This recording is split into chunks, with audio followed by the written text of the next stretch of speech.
Chicago. Like most of the shootings are young black men killing other young black men. Is that not correct? Yeah, that's correct. Okay, much more than what the cops do. Why doesn't anybody talk about that? Well, I mean, why aren't there, a 100 giant black celebrities who would have the respect of those people saying, "What are you doing to yourself?" So it looks as if Bill Maher asked the one question you're not supposed to ask in the woke community. I just came across this pretty interesting article. It's truly the question that's on everyone's mind. There would have been no problem asking back in the day. As a matter of fact, back in the 80s, when I was in high school, there was a song made about it. America's problem is self-destruction. Get it for self-destruction.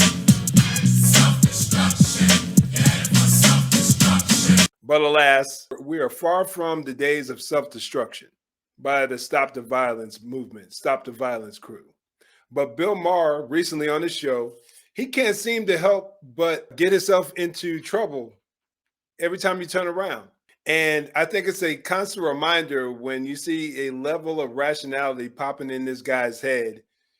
He has those red pill moments where the image of God shines through in his atheistic worldview. But Bill Maher asked why celebrities don't talk about rampant black on black crime in the inner city.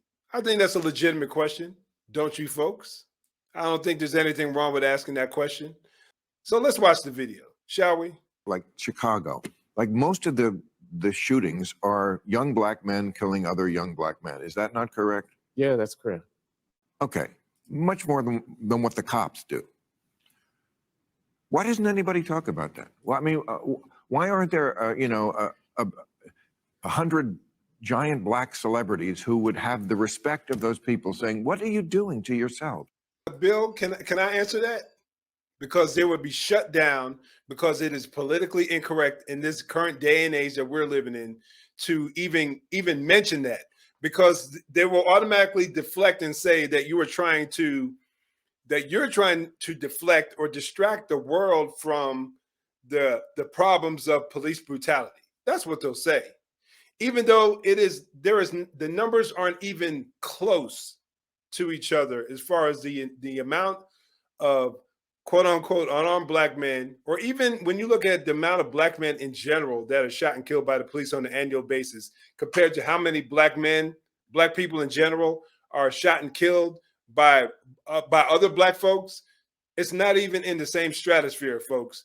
But we are consistently told by the social justice crowd that black on black crime is a myth, it should be ignored, or that we should focus primarily on institutional racism and police brutality. That's what we're told. In the meantime, we're killing each other left and right, week in and week out. Doesn't make any sense to anyone who's even remotely reasonable. Let's continue. Why are you killing each other?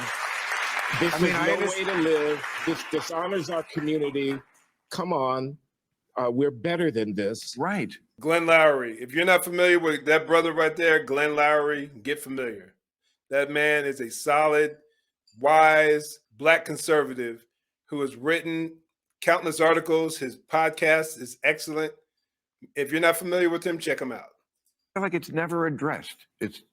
And what I would want to observe is that any structural move that you want to make requires a majority of the people to get behind it, requires democratic politics to get behind it. And in order to get a majority of the voters in Chicago or any place else to get behind anything that's going to cost them money, they have to feel safe. They have to feel that the people who are in charge are on their side. And that's why Mayor-elect Brandon Johnson needs to come and give speeches in which he says this is contemptible behavior.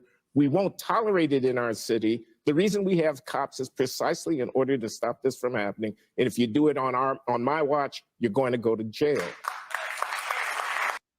It's completely crazy how what he just said is considered controversial. It's nuts. But sadly, that is exactly where we are. That is considered some kind of hate speech. You're promoting a form of white supremacy. How dare you? If it hasn't happened already, let's sit back and watch and see how much pushback what Bill Maher said gets. Guarantee if it hasn't happened already. I'm sure on Twitter people are already jumping on them about it. But it just shows you where the lack of rationality is in our society. He needs to say that in order to get the white taxpayers in the city not to move out of the city and to get behind whatever structural program a clever man like Danny comes up with.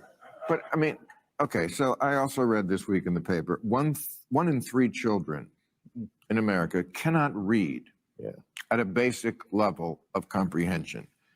85% of Black students lack proficiency in reading skills. We already spent a lot of money on schools. So you're going to keep telling me more money will fix this? Because I feel like this is much more connected to the problems of people who can't read. Again, Bill, you're almost there, man. You're almost there. Let me use myself as an example. And I know it's anecdotal evidence, but if any of y'all are familiar with this experience, let me know. There has historically, at least for the majority of my lifetime, been a mindset within the Black community, especially in the younger Black folks, kids, that if you're trying to do well academically in school, then that means you're trying to act white, which in turn promotes this mindset that getting an education isn't something to pursue, not to any high degree.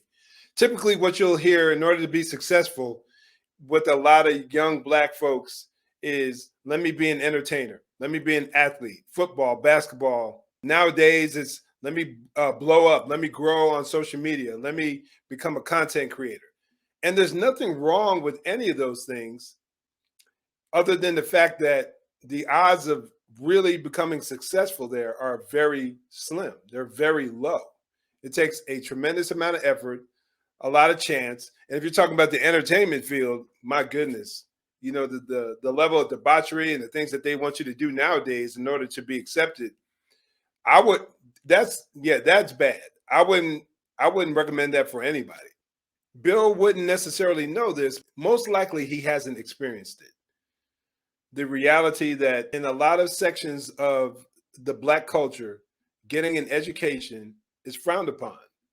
There's an old adage, or old saying that says, if you want to hide something from a Black man, put it in a book. That didn't come about just willy-nilly, randomly. That came about because there's a lot of us who don't like to read.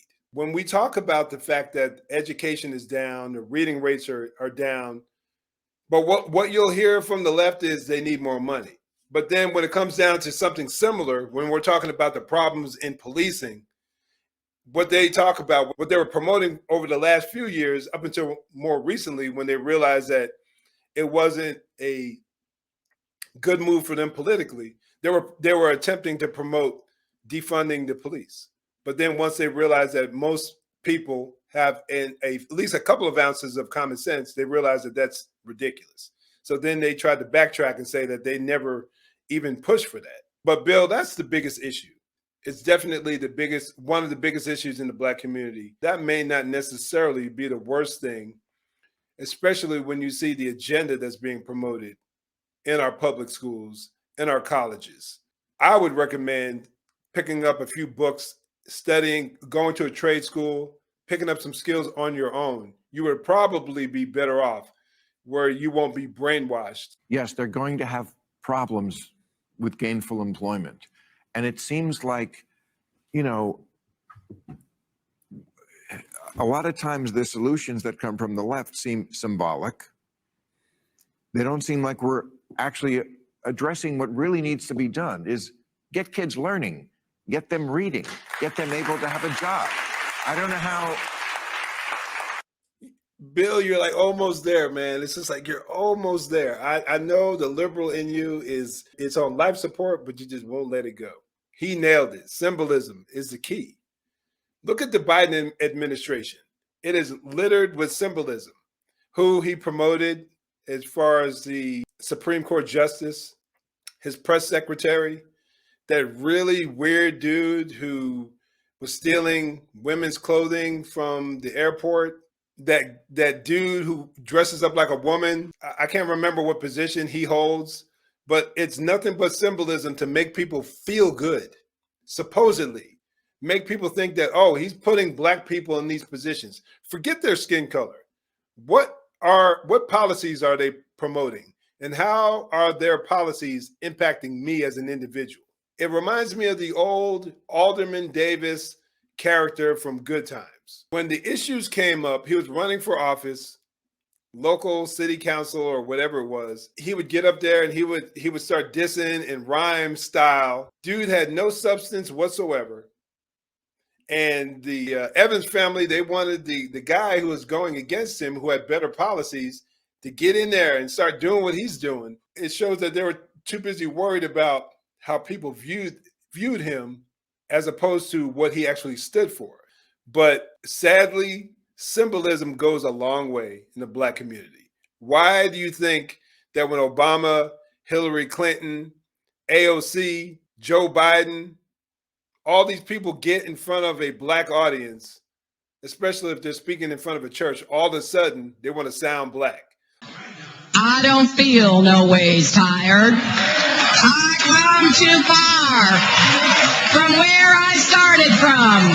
Nobody told me that the road would be easy. I don't believe he brought me this far to leave me. All of a sudden they got a little southern drawl, or they got their little head rock going on while they're talking. I'm proud to be a bartender.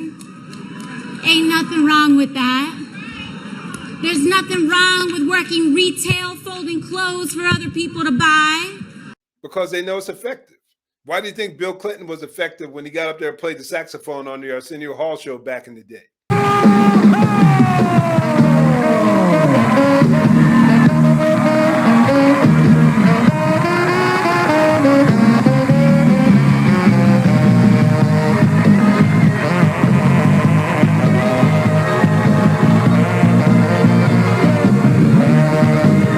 It won me over.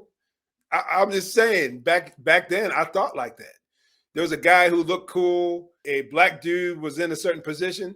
Sometimes I was just for them simply because of the way they looked, as opposed to what they actually stood for. And I don't think that how I once thought is unique whatsoever. I think it's more common than that. I would love to know what y'all think about this video. Comment down below. What are your thoughts? What do you think about Bill Maher? Do you think he's almost there? Do you think we're going to see a shift for him politically? I personally hope it goes deeper than that. I personally hope the man repents and comes to faith in a saving knowledge of Jesus Christ. But as a first step, I'll take him realizing that the liberal left is a cancer. That's the only way to put it. Make sure you like and subscribe and share this video. God bless.